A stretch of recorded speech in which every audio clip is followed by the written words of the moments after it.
Hey guys, what's up? If you're new around here, my name is Hannah Martin.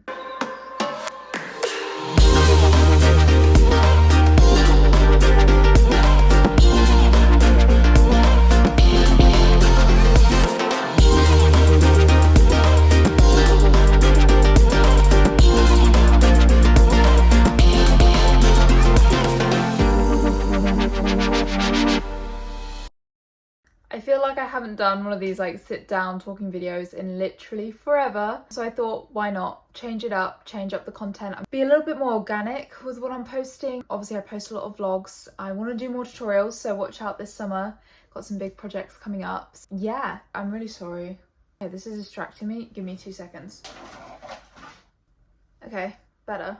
When I'm editing, I'll just be so annoyed if that's it. Anyhow, right off the bat, I want to just thank Anna Louisa for sponsoring this video. I'll be talking a little bit more about them in a bit. 20s. I always remember as a young girl that I used to think you became an adult when you were 20. I don't know why.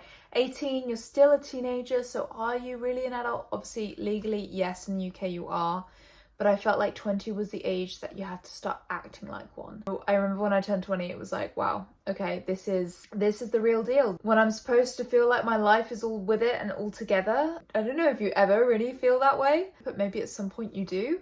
But here's a few things I noticed about being 20 or being in your 20s that has changed me as a person. Because I'm definitely not the same person I was when I was 18. We're constantly changing, constantly evolving, and I think accepting that that's okay is a process that I've had to go through. I'm someone who loves consistency. And so when I change, I see it as sometimes I see it as a negative thing, unless it's like, you know, change, like your tones are getting better or that sort of change. But I think sometimes when my personalities or my priorities change, I've noticed that I get like a little bit down on myself, like, oh, that shouldn't change.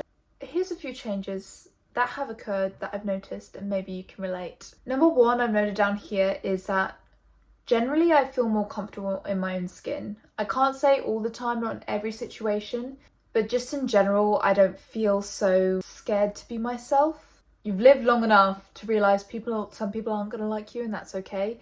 I think it's also got to do with the fact that I've been maybe in a company now for a few years. You get to know people, so I know that my situation probably has something to do with it too. So if I move somewhere else, who knows how that would feel. But I do feel more comfortable in my own skin, more confident to be like, if you like me, great. If you don't, that's a shame, but I'm just still going to be myself and I'm not going to try and change myself so much. I've definitely gone through different forms and versions of myself due to my environment, due to the people around me, and that's natural, that's normal. I'm in a small group, which I actually have to get off to soon, from church, and we were doing a course and it says that your environment is actually what shapes you the most as a person. So that's why it's so important to try and put yourself in good environments, put yourself around good people in order to grow as a person, to become your best self. So I think in terms of the way the Bali environment has shaped me, there's things I like about it and there's things that I wish I could change. I'm definitely working through still some of those things. I think that's one of the biggest ones, is just feeling more comfortable and confident.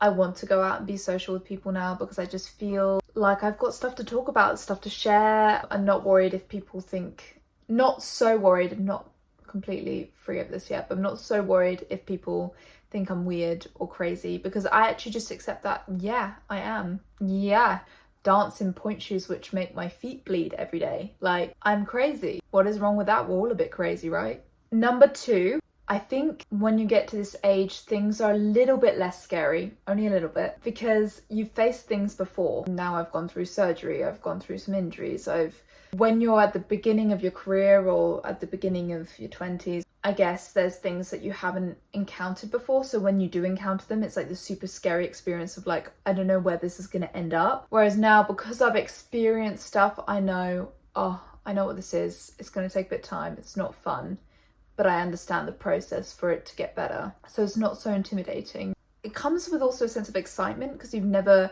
witnessed these things before. But now I'm like coming up against similar situations. Sometimes it's like, oh, it's this again. The excitement factor of like encountering new things isn't there as much either. So I think it just makes you maybe a slightly calmer human being. Not that I can be that calm most of the time. I'm quite high energy. I had one choreographer. It was really funny actually, because it was when I was not very well. I had one choreographer and she's like, Hannah, you've just got so much energy all the time. You always bring so much energy to the studio every day. And I had just been complaining the night before to Reagan, I have no energy, I'm so tired. So it was funny, but I hope that's what I give across to people. I want to give people good vibes, good energy, because I think that's the way I want to live. So yeah, being a little bit less scared of situations because you've encountered them before is a big one. Number 3, I've been experimenting a little bit more with my own style. Been working for a little bit. I can maybe buy an item here or there. I can choose what I wear. I think that's been a really exciting journey for me, because growing up, we never had like a ton of money, if I'm honest. So a lot of my clothes were hand-me-downs, secondhand shops, and there is nothing wrong with that. I actually really like that way of living. But now it's been nice to sometimes like select the clothes that I want, form a style of my own. I don't feel like I've fully formed it yet, and I've loved exploring how I can pair items. I got my ears pierced, which was a huge like fear for me because I'm scared of needles. I have a phobia of needles. So to get my ears pierced was a big challenge, and they took so long to settle down, like a year and a half. But finally now I can experiment with earrings, which is something super exciting. And Ana Luisa actually sent me 3 different pairs of earrings this time around, and I'm obsessed. This necklace here is also from Ana Luisa, and I think what I like about their pieces in particular is that there's like a very sophisticated approach to the way that they're presented. I feel they're very chic. I think my style is like not too in your face, but enough in your face to kind of be like, oh, that's a nice outfit, or that's a nice piece of jewelry. But who knows, again, my style's always evolving, but Ana Luisa has been a huge part of kind of developing that. Being a ballet dancer and growing up, you're never allowed to wear jewelry, and now I've got the freedom to. It's so nice to be able to express myself through that, and Ana Luisa really captures that beautifully for me, because it's more elegant, sophisticated style that I want to approach my styling with.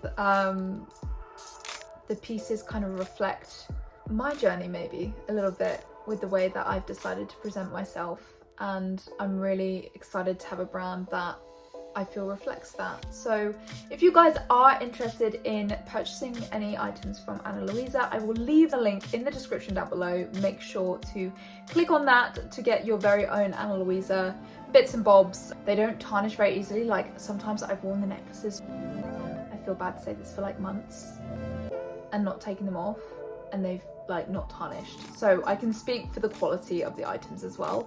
So I definitely think it's worth an investment. If you're looking for nice jewelry, then Ana Luisa is definitely your buy. You should go and check them out.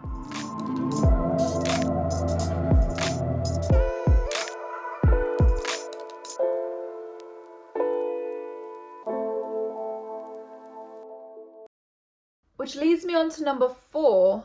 I think this kind of goes back to some of the other ones I was talking about, but I feel like in your 20s, you've got to know yourself well enough to kind of put some measures in place so that you know when triggers are coming, how to overcome them, or put certain measures in place so that you don't completely lose it. When you're young, you're still trying to learn what triggers you, learn what makes you sad, what makes you happy. And I think growing up, I'm like, oh, I know when I do that, puts my mind in a bad space. So how can I reapproach that situation and not allow that to happen? Confessing scripture has been a huge tool in when those thoughts come around. I don't know, like we all struggle sometimes with body image. We all struggle sometimes with not feeling adequate or enough. And for me, I know that if I can get really into my word, really dig deep in Christ, it stops those from escalating too much. If I can like nip it in the bud, because it says in the Bible to take every thought captive and make it obedient to Christ. As I've got older, I'm getting better and better at seeing when those patterns happen and putting measures in place when they do occur so that they don't escalate somewhere where it's much more difficult to kind of backtrack. Also knowing what sort of things to avoid, like certain things on social media can trigger thoughts and feelings. Knowing myself well enough to be able to be disciplined in that respect, knowing the consequences if I don't, which you don't know before you try, before you experience. Life is so often doesn't go quite the way that you hoped or imagined, but it's okay. I think that's what I'm still learning, actually. I think you learn that throughout your whole life. It's like, even when things aren't going quite the way that you thought, it's going to be okay. And you just got to ride the wave a little bit. I got this picture once when I was praying of this tree, and it had this beautiful fresh fruit that was just about ripe enough, ready to harvest. Everything was beautiful about this tree. The leaves were luscious. The fruit looked absolutely beautiful. And then suddenly a storm swept in out of nowhere and just ravished the tree. Nothing was left, none of the leaves, none of the fruit, everything that had worked so hard to grow was gone. But the tree was still standing because its roots were deep and secure in the ground, in the earth.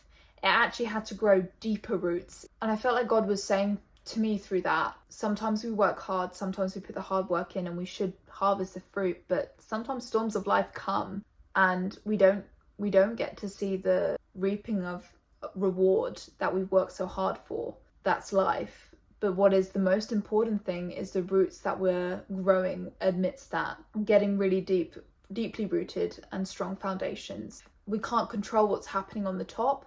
All we can control is how deep we're growing those roots.